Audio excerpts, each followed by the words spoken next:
Usikum wa nafsi bitaqwallah faqad fazal muttaqun. Rabbi shrah li sadri wa yassir li amri wahlul 'uqdatam min lisani yafqahu qawli wa ba'du. Alhamdulillah, pada pagi hari ini kita akan lanjutkan kajian kita pada halaman 61. Halaman 61 kelanjutan yang kemarin. Bismillahirrahmanirrahim. Qala al-muallifu rahimahullahu ta'ala,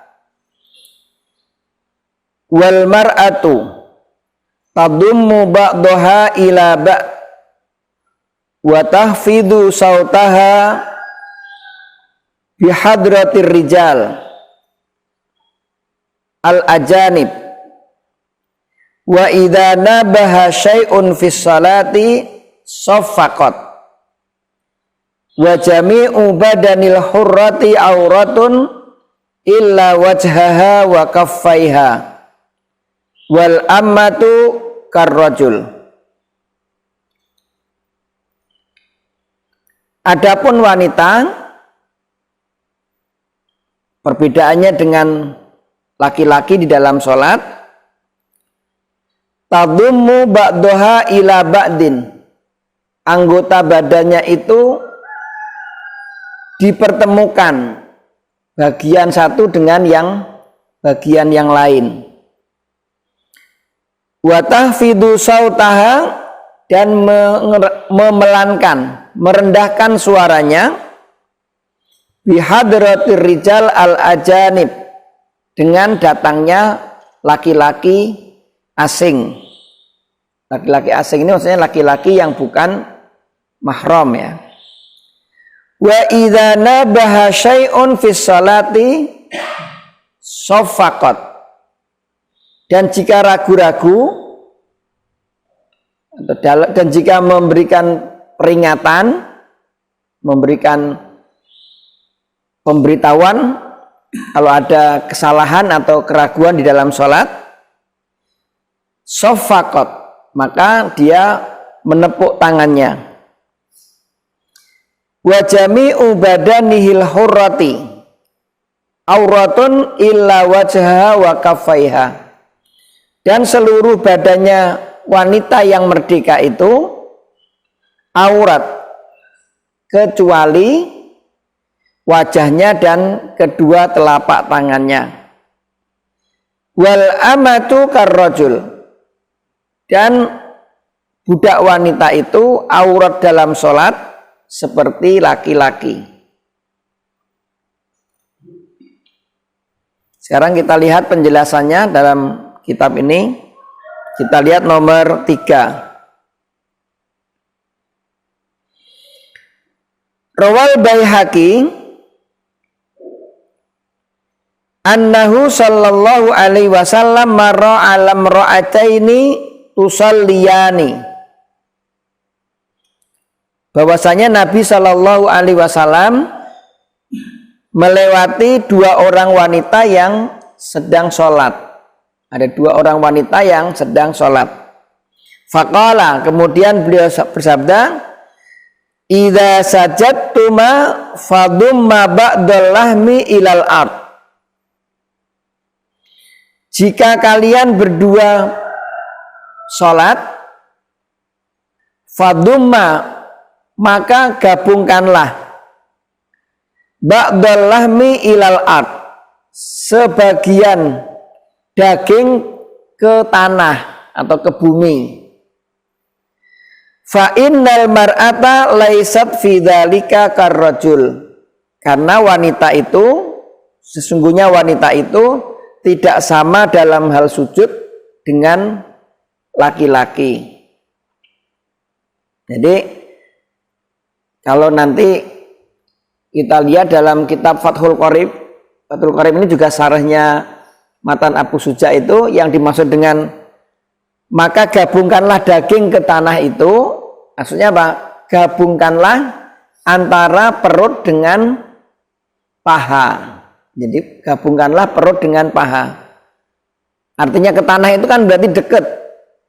kalau Ewan sekalian, perempuan itu sholatnya nempel ke pahanya, itu berarti dia posisinya lebih rendah dibandingkan kalau laki-laki. Jadi kalau laki-laki itu jauhkan antara perut dengan paha dan jauhkan siku dari badan samping.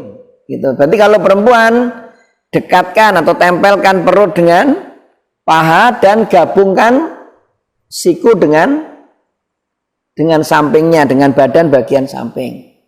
Nah, ini bedanya antara laki-laki dan perempuan di dalam sujud. Maka Rasulullah mengatakan, gabungkanlah sebagian dagingmu ke tanah. Ke tanah itu maksudnya kalau dia menempel, otomatis dia posisinya apa? Dekat dengan tanah. Tapi kalau renggangkanlah, berarti posisinya akan jauh dengan tanah. Kemudian yang kedua, seluruh dan rendahkanlah suara wanita dalam sholat itu bihadratir rijali al ajanib, dengan datangnya laki-laki asing, laki-laki yang bukan mahram. Catatan nomor 1, khasyatal fitnah. Kenapa dipelankan? Yakni khasyatal fitnah, untuk menghindari fitnah. Qala ta'ala, Allah berfirman, fala tahdha'na bil qaul fayatma'al ladzi fi qalbihi marad. Janganlah kamu tahdha'na bil qaul. Tahdha'na bil qaul itu tulayyina kalamikunna. Kamu lembut-lembutkan, kamu merdu-merdukan. Kalau bahasa saya itu memahami ini tuh, kalau bahasanya mendayu-dayu, menel. Jangan kamu buat-buat suaramu, wala tahdha'na itu jangan kamu buat-buat suaramu, sehingga apa? Bil qaul, dalam bersuara.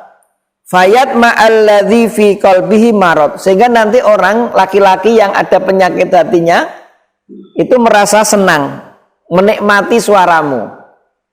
Gitu. Jadi Allah perintahkan jangan kamu buat-buat suaramu dalam bicara, dalam mengeluarkan suara, sehingga nanti laki-laki yang punya penyakit hati itu menjadi menikmati suaramu.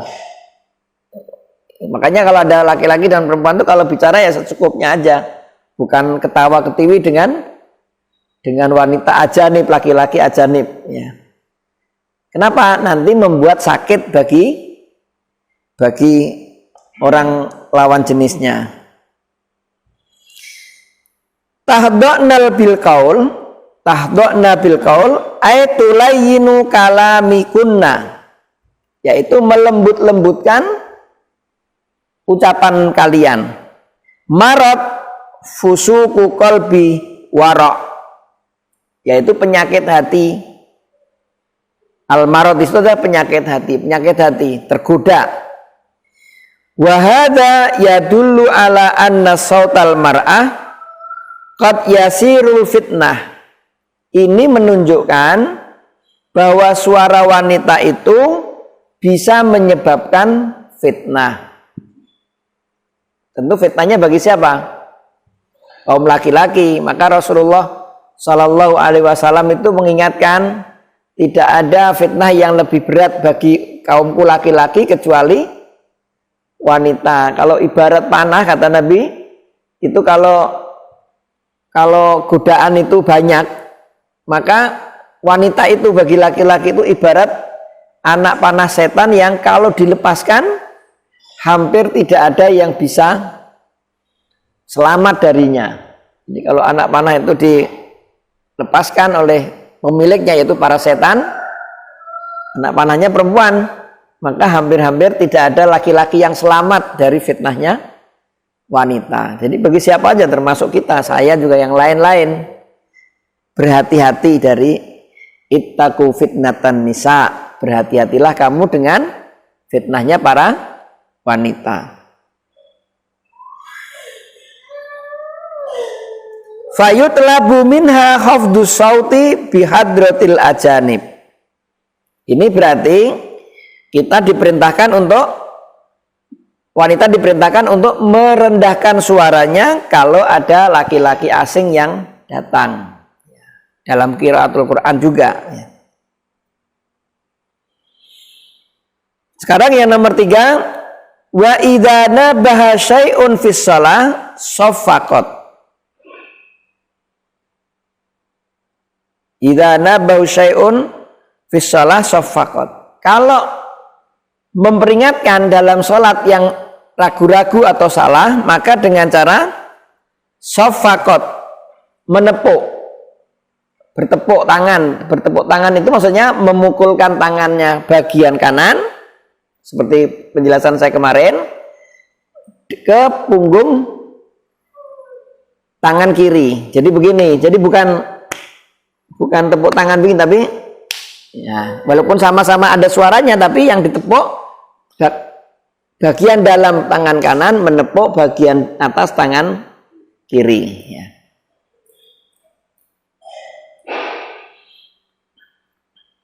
Wa jami'u badanil hurrati auratun illa wajha wa kaffaiha.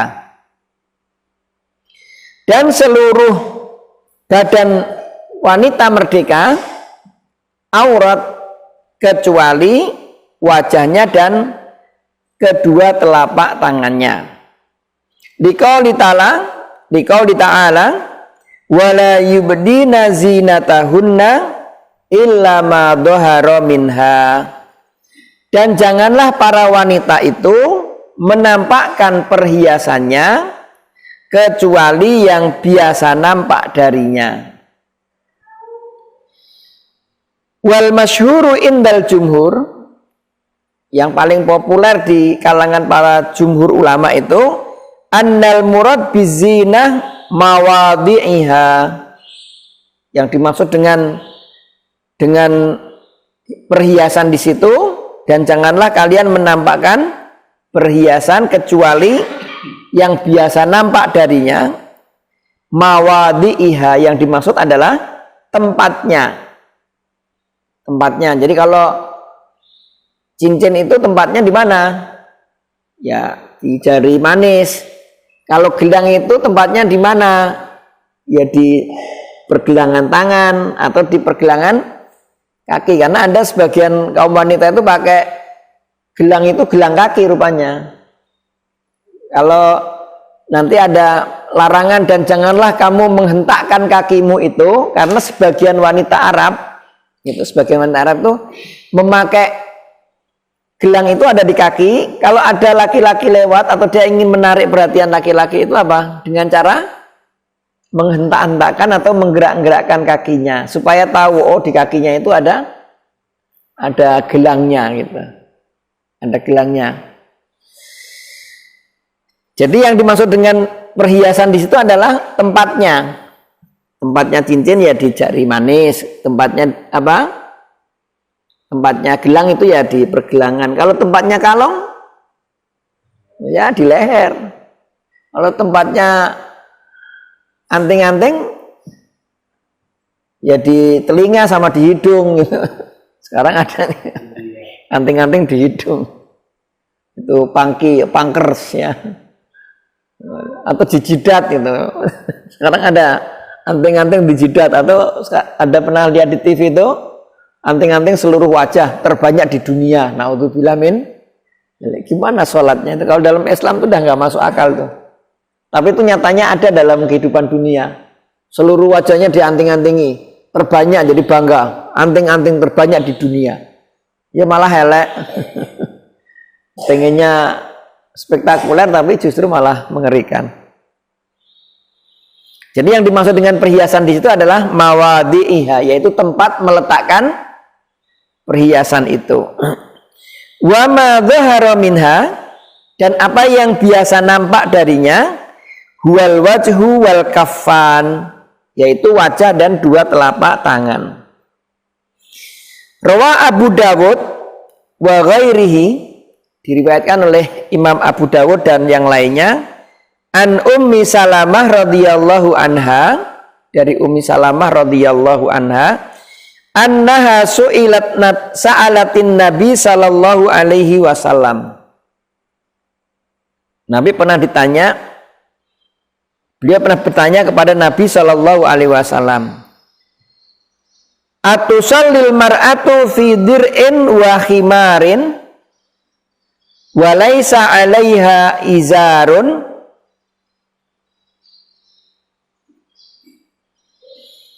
Apakah wanita itu boleh sholat fi dir'in wa khimar, di atas dir'in dan khimar,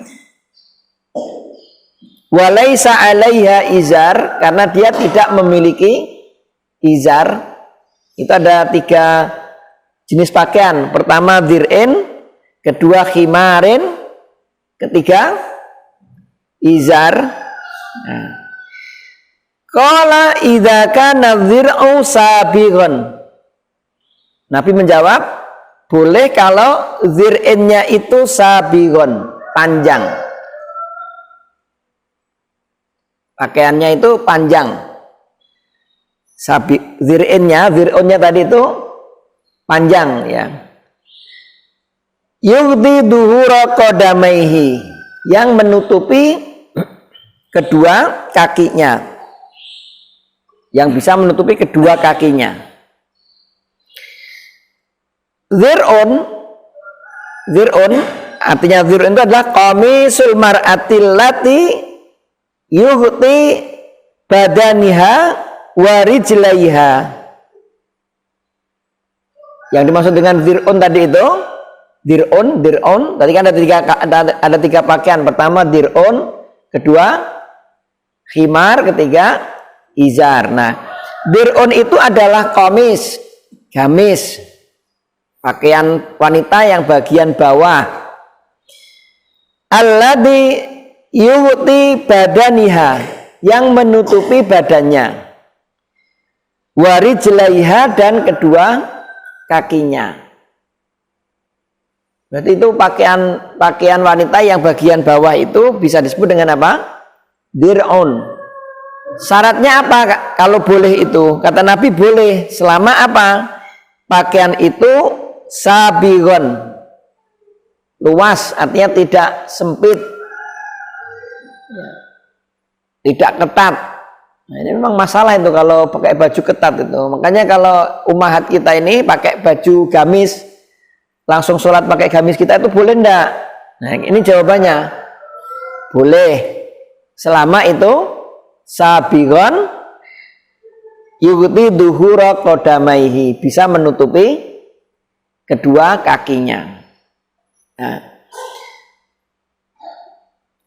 khimarun ma tughdi bihil mar'atu ra'saha, yaitu kalau khimar itu pakaian yang lazimnya digunakan untuk menutupi bagian kepalanya. Sabigon tawil, ini memang ada bedanya dengan pakaian laki-laki dan pakaian perempuan. Kalau pakaian laki-laki itu disunahkan di atas mata kaki, kalau pakaian perempuan disunahkan di bawah mata kaki. Nanti ada yang bertanya, bagaimana kalau bajunya klengsreh? Kalau laki-laki klengsreh tidak boleh, tapi kalau perempuan boleh, justru disunahkan klengsreh. Dan nanti kena tanah gimana? Kan tanah itu kotor, ada yang najis segala macam. Ju'ilat liyal ardu masjidan wa tahuron, dijadikannya Allah tanah itu oleh Allah Subhanahu wa taala itu sebagai tempat sujud dan tempat untuk bersuci. Makanya kalau bapak-bapak hewan sekalian tidak mendapatkan air, bagaimana bersucinya? Yaitu dengan tanah yang suci. Jadi tanah itu mensucikan dengan sendirinya. Makanya kalau kotor dengan najis itu bisa beda. Baju kita kena lumpur ya kotor, tapi tidak najis, belum tentu najis. Kotornya iya, tapi belum tentu najis. Apalagi kalau baju kita yang warna cerah kena tanah, ya kotor, tapi belum tentu najis. Kalau di masyarakat kita itu karena mungkin nggak bisa sholat jamak jenazah, tidak jenazah, sholat jenazah nggak ikut kenapa? Pakainya kotor. Ya kotor itu tidak najis. Boleh aja sholat dengan pakaian yang menurut dohirnya apa? Kotor tadi kena tanah.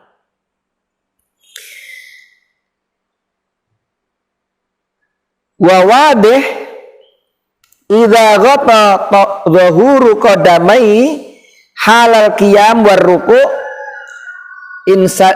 istadalla isnani asna as-sujud insadalla asna as-sujud wa ghatta batinal qadamain lindimami ba'duha ila ba'din. Maka jelaslah jika pakaian itu menutupi bagian atas dari kakinya ketika berdiri dan rukuk, insadalla asna as-sujud, dan juga menutupi ketika sujud, ghotobatinal qadamaini, menutupi bagian bawah dari kaki, lindimami ba'duha ila ba'din, karena kita sujudnya, wanita itu sujud dengan menggabungkan bagian badan dengan yang lain, anggota badan satu dengan yang lain. Ini penjelasan hadis ini nanti menjadi dalil bolehnya menggunakan pakaian dhir'un dan khimar tadi. Tentu khimarnya juga jangan yang saupli, karena khimar yang masyru' itu apa? Yang menutupi sampai ke dada, yang khimarnya ya. Dan yang terakhir wa ay fi satril aurati fi sholati amma kharijus shalah fa hiya kal khurrah. Bagi budak itu auratnya dalam sholat itu seperti laki-laki, tapi untuk di luar sholat maka auratnya tetap seperti wanita yang merdeka. Nah ini ayo ikhwan, mudah-mudahan kajian kita pagi hari ini bermanfaat insyaallah, dan kita bisa memberikan penjelasan tentang perbedaan antara sholatnya, tata cara sholatnya laki-laki dan tata cara sholatnya perempuan. Demikian aku qouli hadza, subhanaka wa bihamdika asyhadu an la ilaha illa anta astaghfiruka wa atubu ilaik. Assalamualaikum warahmatullahi wabarakatuh.